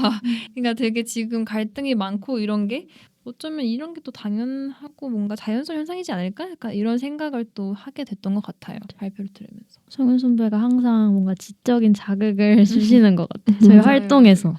감사합니다. 그리고 뭔가 여기서 언급되지 않았지만 서희 언니 같은 경우에 이제 저출산 문제에 대해서 다뤄졌고 이제 서진이 같은 경우에 이제 문화 다양성이었나요? 그때 네, 문화 다양성 주간 맞나요? 맞아요. 그거에 대해서 얘기 나눠줬는데 일단 저는 뭔가 저출산 발표에서는 또 우리가 저출산 사회이고 그때 한창 이제 발음을 못하겠네. 쿠자크자르크 맞나? 저도 기억이 나. 쿠케자케 자크? 약간 그런 느낌. 자크? 쿠르케자크. 쿠르케자크인가요? 그 무슨 코리아의 쿠르츠게자트. 쿠르케자트 거기서 제목이 뭐예요? 그 한국의 미래는 죽었다. 약간 죽었다? 이런. 죽었다? 네. 영어로는 뭐예요? 잠시만. Korea is over였던 것 같은데. 코츠케작트구나. 대한민국은 끝났다. 네. 전 세계 1200만을 기록한 바로 그 영상. 맞아요. 그 영상을 이제 서연이 또 가져와서 같이 봐줬기 때문에 그래서 그게 또 한창 이제 논란일 때여서 되게 또 재밌게 우리 대화를 나눴던 기억이 있고 그리고 서진이가 준비해온 그 문화 다양성 그거에서 저는 또 기억에 남는 게 우리가 약간 그 무슨 지표였죠? 약간 서울 시민 대상으로 한 설문조사가 있었던 것 같은데 맞아요. 그게 이름이 뭐였죠? 그게 정확히 이름은 기억이 안 나는데 아마 문화 다양성 수용성에 대한 그런 서울 시민을 대상으로 한 그런 설문조사였습니다. 뭐 그 설문조사의 결과가 신기했던 것 같아요. 그러니까 나는 문화 다양성에 대해서 수용할 수 있다 이렇게 말을 하면서도 내 이웃으로 뭐 장애인이나 성소수자가 오는 거에 대해서는 싫다 이렇게 대답하는 게 뭔가 좀 되게 모순적이어가지고 딱 잘 보이는 지표여서 인상 깊었고 또 약간 서진이 뭔가 발표를 들으면서 저는 약간 제가 개인적으로 문화 다양성 하면 너무 단순하게 그냥 다문화 혹은 그냥 성소수자 이 정도만 생각했는데 사실 그 문화 다양성이 포함하고 있는 범위가 되게 넓다. 약간 이런 생각을 하면서 좀 고정관념을 깼던 시간을 가졌던 것 같아요. 네, 그렇습니다. 그러면은 이제 다음으로는 이제 이제 활동 성찰을 해볼 거예요. 그래서 일단 우리가 대화를 진짜 많이 나눴잖아요. 그러니까 거의 그냥 티키타카가 매주 약간 이런 식으로 매주 이제 이루어졌는데 뭔가 우리가 했던 대화들 중에 좀 인상 깊었던 대화 나눠보려고 하고 그리고 우리 쿠 활동 우리가 이제 짝수주차, 홀수주차도 진행했고 뭐 소모임도 하고 소모임이지 소모임이 아니라 나푸스를 얘기하고 싶었어요. 나푸스도 운영하면서 이제 활동을 진행했는데 이거 하면서 가장 좋았던 점 혹은 이제 아쉬웠던 점 그리고 우리 앞으로의 방향성에 대해서 쭉 얘기 나눠보겠습니다. 일단 가장 좋았던 이제 대화 있었는지 다들 좀 궁금해요. 사실 개인적으로 말씀해 주시겠어요? 제가 선정해 온 건 네. 약간 저희가 감정에 대해서도 교육을 해야 한다. 그냥 뭐 교과서에 나온 지식 이런 것만 가르치지 말고 우리 학생들이 가진 감정도 존중할 수 있는 그런 방안이 필요하다. 교육이 필요하다. 이런 얘기를 했는데 사실 저희 안에서도 이성이 더 중요하다고 생각하는 사람도 있고 감정도 이성만큼 중요하다고 생각하는 사람도 있을 거예요. 그런데 이제 그런 얘기를 계속 나누면서 이거 평소에 친구들이랑 너는 근데 이성이 중요하다고 생각하니 감정이 더 중요하다고 생각하니 이런 얘기를 못 하잖아요. 그런데 쿠에 오면 이런 얘기를 매일매일 하니까 이런 기회를 갖는 게 굉장히 삶에 도움이 될 수도 있겠다. 그리고 기회가 될 수도 있겠다. 이런 생각을 했던 것 같아요. 그래서 인상이 깊었던 것 같습니다. 맞아요. 뭔가 이성과 감정. 아니 저는 약간 이거는 진짜 그냥 갑자기 하는 얘기인데 약간 제가 최근에 느낀 건데 뭔가 저도 모르게 이분법적인 사고를 되게 많이 한다고 느껴요. 그러니까 여러 방면에서 예를 들어서 이 선과 악도 굉장히 이분법적으로 했던 것 같고 이성과 감정도 마찬가지. 뭐 이상과 현실 이런 거를 되게 저도 모르게 왜 그런지 모르겠어요. 뭔가 제가 받아온 교육의 영향이 있는지 모르겠지만 되게 그 경계가 명확하다고 느꼈던 것 같아요. 근데 그렇지 않잖아요, 사실. 그런 걸 좀 그렇지 않다라는 거, 그 둘의 어떤 경계가 모호하다는 걸 요즘 되게 체감하고 있는데 뭔가 이성과 감정 연결해서도 뭔가 하고 싶은 얘기가 있다면 뭔가 모르겠어요. 뭔가 인간이라는 존재의 불완전성을 좀 가리고 싶은 건지 모르겠지만 특히 요즘에 와서 이성이 너무너무 강조되고 뭔가 감정이 되게 보잘것없고 비이성적이다 이러면서 되게 비판 혹은 뭐 비난까지 받는 경향이 있는 것 같은데 인간이 감정적인 동물이라는 거를 우리가 그냥 인정해야 되지 않을까? 그리고 되게 인간의 행동에 굉장히 많은 영역이 감정이 관여하잖아요. 그래서 감정 때문에 하는 선택이 되게 많은데 이거를 좀 인정해야 될 필요가 있다고 느꼈어요. 저는. 그래서 뭔가 이성과 감정 하니 갑자기 생각났습니다.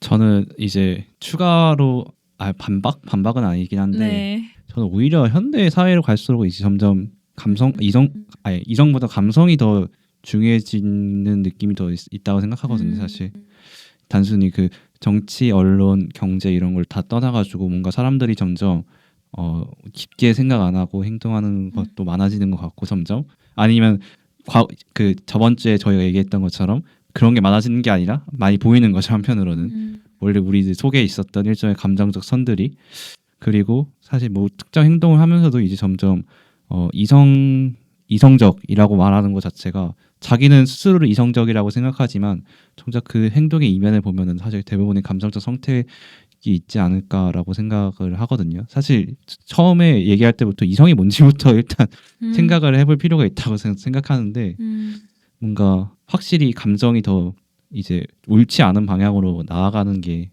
많아진 게 아닐까. 그리고 그걸 오히려 더 이성으로 포장시키는 게 아닐까 자기 스스로. 그런 게 더 많아지는 것 같습니다. 요즘은. 그러니까 뭔가 그러니까 감정적으로 행동은 되게 감정적으로 하는데 어떤 이성적으로 그러니까 이성을 향해 추구하는 건 좀 추구하는 경향이 있고 근데 대신에 또 행동을 좀 감정적으로 하는 경향도 있는 것 같고 근데 뭔가 약간 제가 생각하기에는 좀 상대와 대화하는 데 있어서 감정을 좀 인정해야 되는 것 같아요. 그러니까 아까 프레이리가 했던 말도 뭔가 우리가 좀 내면에 대한 얘기, 그러니까 우리의 또 정체성과 되게 깊게 결부된 얘기를 하게 되면 되게 감정적이게 될 수밖에 없는데 이거를 좀 인정하고 제가 항상 하는 얘기, 약간 논쟁적인 주제에 대해서 얘기할 때 생겨나는 부정적 감정을 어떻게 환기시키고 대화할까, 약간 이런 거는 또 이성적으로 우리가 같이 좀 얘기해봐야 되지 않을까 약간 이런 생각이 또 들어요. 혹시 좋은 대화여서 이렇게 또 좋은 대화가 연결되나 이런 생각도 듭니다. 네, 또 다른 분들 좋았던 대화 있었을까요? 저는 7주차 때 폭력을 어디까지 용인해야 될까에 대해서 얘기 나왔던 게 기억이 나는데요. 앞에서도 얘기했지만 폭력이 절대적으로 부정적이지 않다라는 시각이 되게 인상이 깊었고 사실 폭력이라고 하면은 되게 편견 가득하게 너무 부정적이고 너무 아프고 약간 그런 걸 많이 떠올리는데 그런 편견을 좀 깰 수 있었던 대화인 것 같아서 가장 인상이 깊었습니다. 저도 똑같은 걸 선택했었어요. 주영이랑 같이. 그래서 저도 이 7주차 얘기 나눴던 폭력 어디까지 용인해야 될까. 그러니까 폭력에 대한 사고를 하면서 이게 앞에서 우리가 얘기 나누긴 했잖아요. 페다고지 얘기하면서. 그래서 뭔가 폭력을 무조건적으로 부정적으로 인식했던 게 약간 어떻게 보면 나도 약간 폭력을 거세당했던 것 같다. 그 관습에 어긋나는 그런 폭력에 대해서. 그래서 뭔가 내가 갖고 있던 폭력에 대한 사고를 좀 성찰할 수 있었던 시간이었던 것 같아요. 네. 저는 이제 가장 기억에 남는 대화가 그 어디서부터 출발했는지 모르겠는데 구원이라는 키워드로서 대화를 한 적이 있지 않았나요? 맞습니다.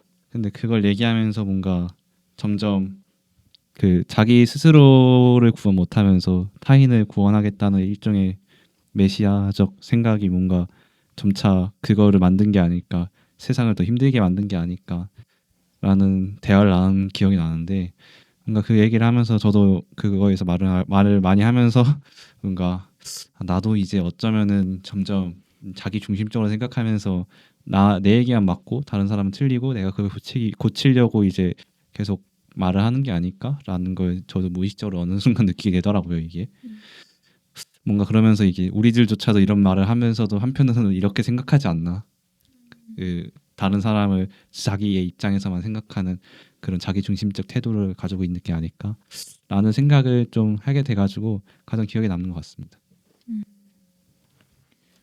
저는 이어서 제가 가장 기억에 남았던 대화는 가장 최근에 커피빈에서 나눴던 대화 중에서 예진이가 한 말이 가장 기억에 남는데요.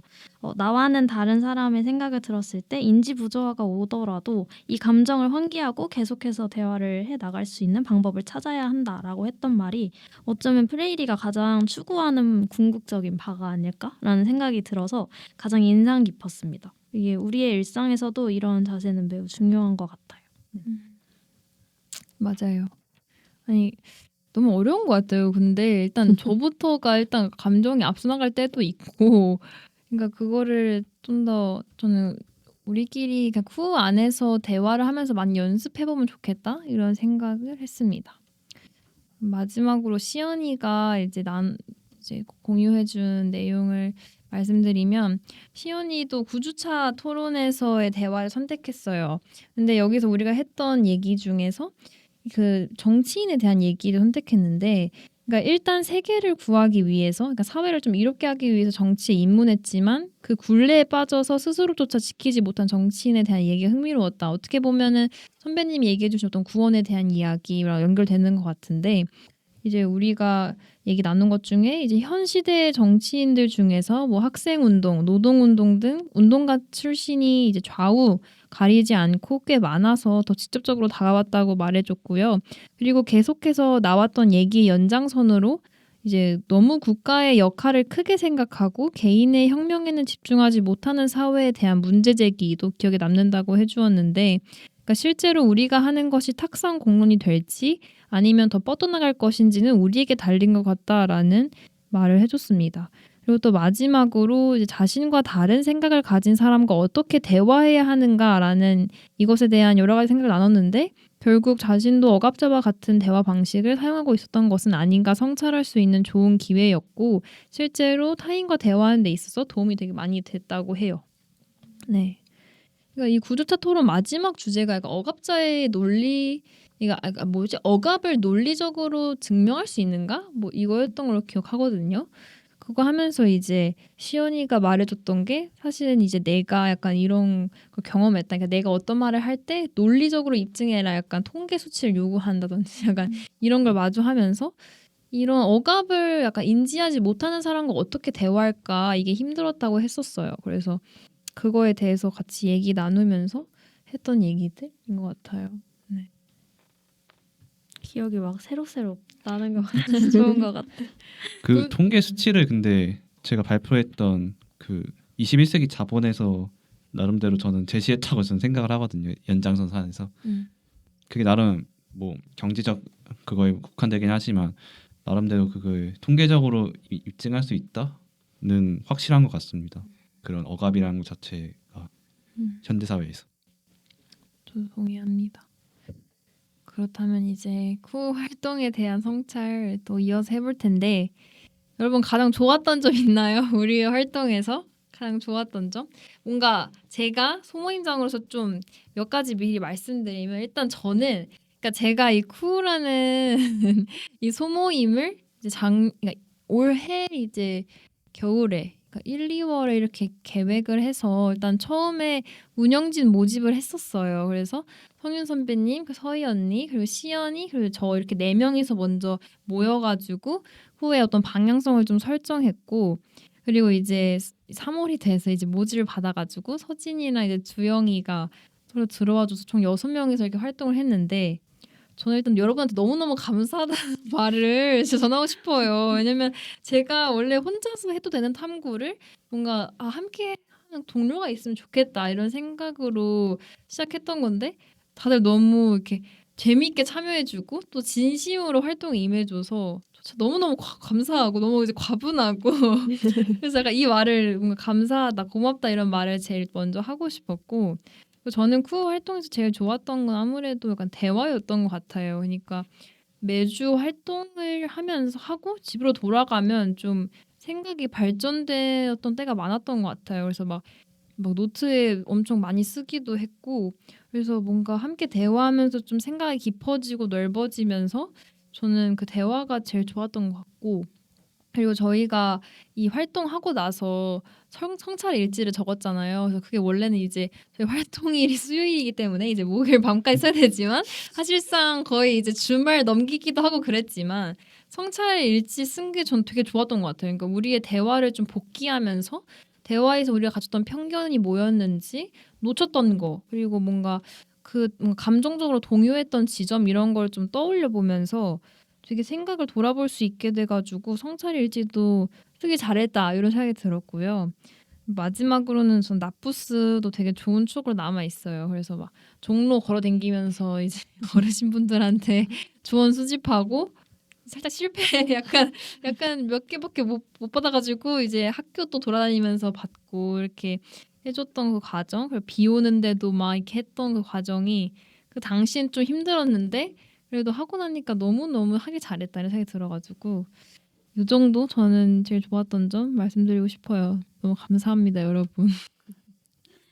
저 이어서 제가 네. 해보자면 저도 무엇보다도 매 활동마다 서로가 서로에게 지적인 자극을 준 것 같아서 그게 가장 좋았던 것 같고, 저는 전공 수업에서 채워지지 않는 그런 끊임없는 사유를 여기 쿠에서 이제 관심 분야가 비슷한 학우분들과 모여서 할 수 있었다는 점이 가장 좋았던 것 같아요. 그리고 사실 예진이가 보이지 않는 곳에서 혼자 막 예약부터 노션 만들고 뭐 이것저것 진짜 많은 일을 해줘서 그게 저는 반대로 더 고맙다고 말을 해주고 싶었어요. 네, 막 부들부들하네요. 아 부들부들이 막 화나는 부들부들이 아니라 화질이만 내가 무슨 말 하고 싶었지? 약간 따뜻하다? 그러니까 부드럽다. 그러니까 몽글몽글하네요. 맞아. 맞아. 근데 막 부들부들을 이러고 있는 어미가 생각이 안 났어요. 몽글몽글 말하고 싶었습니다. 네, 더 몽글몽글하게 이어가면 저는 약간 평소에 그래도 자기가 지나가듯이 관심을 가지는 주제들이 있잖아요. 그거를 누군가한테 정기적으로 어쨌든 보여줄 수 있다는 점이 일단 우선 너무 좋았던 것 같고 또 다른 사람이 이런 주제도 있구나. 그리고 이제 전공을 살려가지고 이제 경제학 복수 전공하시는 성윤 선배님은 경제학도 알려주시고 뭐 이런 시간들을 가질 수 있다는 게 너무 좋았던 것 같아요. 말하고 싶은데 저희가 사실 발표할 일이 없잖아요. 자율적으로 발표할 일은. 물론 전공 수업에선 수많은 발표들을 하고 있지만 그래서 이런 기회가 굉장히 좋았던 것 같아요. 뿌듯합니다. 아, 네. 저는 이제 원래 제가 말이 많은 사람은 아니거든요. 원래. 네. 원래 평소에는 말을 많이 안 하는 편인데 뭔가 사실 말을 안 하고 생각하거나 아니면은 사실 이런 생각을 사실 예전에부터 했지만 사실 이런 걸 사실 발표를 한 스타일도 아니고 비계에 올리나? 살짝 그런 느낌밖에 안 했었는데 뭔가 이 같이 하면서 이런 생각을 하는 사람이 내 주변에 실제로 많고 실제로 관심을 갖는 측면도 겹치는 부분이 많구나. 그리고 그게 단순히 특정 부분에 국한된 게 아니라 이 다양하게 우리가 지금까지 많이 해왔잖아요. 문화부터 해가지고 경제도 하고 역사적 측면도 하고 철학적 측면도 얘기하고 근데 뭔가 이러면서 그 좀 딱딱했던 대학교의 수업을 뛰어넘어가지고 뭔가 실제 우리 사회에서도 직접 뭔가 비슷한 점이 있는지 한번 생각해보고 그리고 한편으로는 실천도 한번 해보고 해서 뭔가 많이 저도 배웠던 것 같고 가장 기억에 남는 거는 사실 라푸스였는데 왜 그러냐면 많이 힘들었거든요. 물론 이제 제가 힘든 건 아니고 이제 사실 제일 고생하신 건 이제 운영진인 예진 씨랑 그리고 이제 그 굿즈 이제 가져오려고 의정부였나요? 맞아요. 맞아요. 엄청 고생했어. 의정부까지 가신 이제 주영님이었는데 맞아. 저 물론 이제 비 맞으면서 하는 게 쉽진 않더라고요. 근데 그럼에도 불구하고 뭔가 이걸 하면서 같이 무언가를 한다는 게 나이 들면 좀 힘들거든요.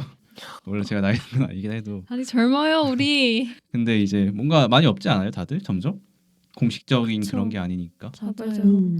그 동아리 같은 것도 딱히 하지 않는 이상 근데 그러면서 뭔가 해보면서 뭐 유대 관계도 쌓고 추가로 뭔가 이런 관심 있는 사람들끼리 더 친해질 수 있는 친목의 기회도 생긴 게 저는 가장 좋은 것 같습니다. 만약 기회가 된다면 다음 학기에도 할 수 있도록 당연히 다음 학기에도 하면은 좋을 것 같습니다. 네. 저는 먼저 가장 좋았던 건 일단은 이런 자리를 마련해 주신 저희 모임장님께 사실 다른데 얘기를 들어봐도 약간 학술 모임으로 약간 위장한 술 모임이 많다 이런 얘기가 많거든요.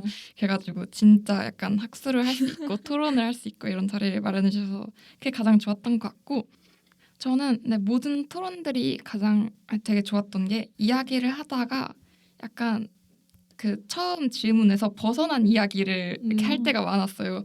근데 그거를 약간 공식적인 자리에 가면은 그거는 다른 주제니까 넘어가겠습니다. 약간 이런 식으로 할 수도 있는데 여기서는 그냥 꼬리에 꼬리를 물고 계속 이렇게 이야기를 나눌 수 있고 자신을 표현할 수 있는 길을 다 이렇게 열어주는 느낌이라서 그게 너무 좋았던 것 같아요.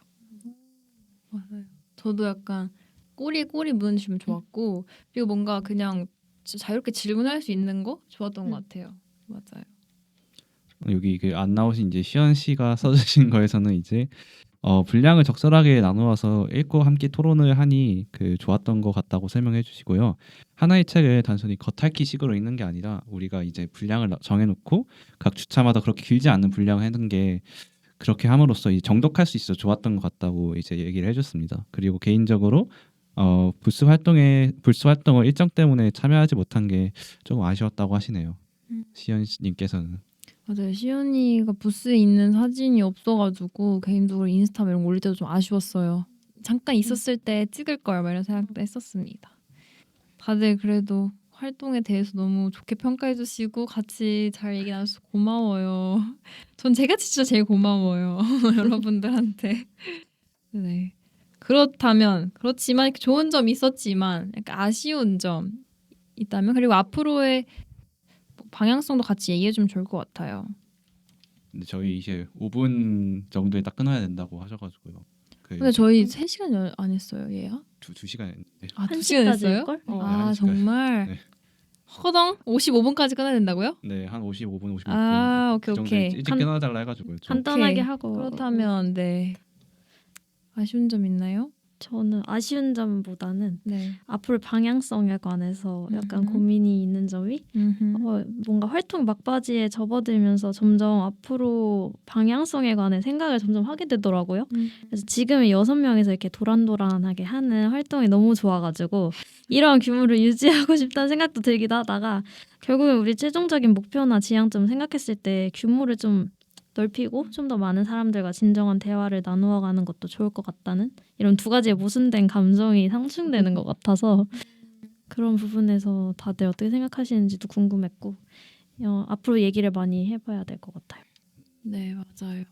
규모에 대해서 우리 지금 교육학과 소속 소모임인데 사실 그 부회장님께서 여쭤보셨을 때 뭐 사범대학으로 진출 생각이 있냐 이러셔가지고 저번에 한번 실패했었거든요. 저번에 제가 겨울에 했을 때는 막 홍보 안 된다 그래가지고 사실 아직도 어떤 루트로 해야 되는지 잘 모르겠는데 맞아요. 규모에 대한 부분 제가 아직 좀 미숙해가지고 사실 규모를 넓혔을 때 어떻게 될지 잘 모르겠고 맞아요. 네, 좀 고민을 해봐야 될 것 같아요. 이번 방학 동안. 또 다른 분들의 의견이 있나요?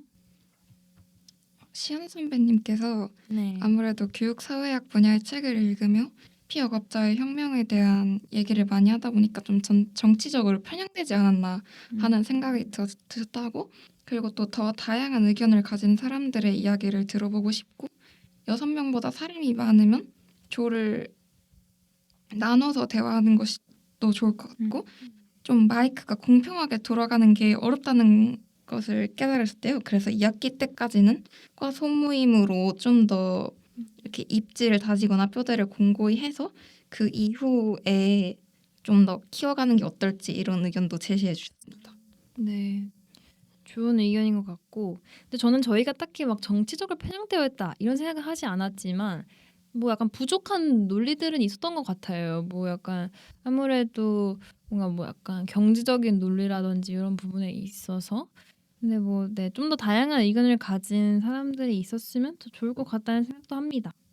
그럼 제가 약간 마무리하면서 저의 생각을 말씀드릴게요. 저는 이거 약간 지난번 성찰 일지에도 적었던 부분이긴 해요. 근데 저는 약간 우리 대화가 너무너무 좋을 때도 있었는데 또 어떨 때는 너무 무기력하게 느껴질 때도 있었거든요. 그러니까 뭔가 이게 비판적인 대화를 하다 보면 사실 뭔가 도달하게 되는 지점인 것 같기도 해요. 어떤 한계 상황. 근데 좀 아쉬움이 있었어요. 그러니까 우리가 당장 뭘 해결할 수는 없어도 우리가 문제라고 느낀 그 지점을 들었다면 그 문제를 해결하기 위한 상상도 좀 자유롭게 해야 되지 않을까 이런 생각이 들었고 그래서 뭔가 우리의 대화가 무기력하게 느껴졌던 건 뭔가 해결과 새로움에 대한 상상이 좀 제한적이었기 때문이 아닐까. 그래서 우리의 다음 학기의 대화에는 해결을 위한 새로운 상상의 요소 이런 걸 좀 첨가할 수 있도록 활동을 내가 이끌어가야겠다 이런 생각을 했습니다. 그래서 뭔가 프레이리가 얘기하는 어떤 현실 변혁도 이제 현실과 연결된 희망 그리고 어떤 새로움에 대한 상상이 필요하거든요. 그래서 약간 우리가 어떤 숙명론에서 벗어나려면 좀 상상을 계속 해야 되지 않을까? 좀 희망을 형성해야 되지 않을까 이런 생각이 들어가지고 저는 이 쿠우라는 공간이 어떤 대화의 장을 형성하는 것도 중요하지만 그 대화에서 새로운 희망이 좀 피었으면 좋겠거든요. 그래서 그런 쪽으로 좀 2학기의 활동을 또 구상해 볼 생각입니다. 그래서 네, 뭐 시간이 없는 관계로 빨리 마무리를 하자면 이제 이제 여름 동안 우리 같이 조금 더 얘기를 해봐야 될 것 같아요. 우리의 어떤 정체성이나 방향성에 대해서. 그래서 뭐 같이 좀 더 회의를 하고 정해보는 걸로 하고요. 오늘 되게 긴 시간 동안 얘기 나눠준 우리 부원들에게 너무 고맙고 1학기 동안 너무너무 수고했습니다. 아주 수고했어요. 와, 수고하셨습니다. 고맙습니다. 부는 2학기에 돌아옵니다. 끝. 끝.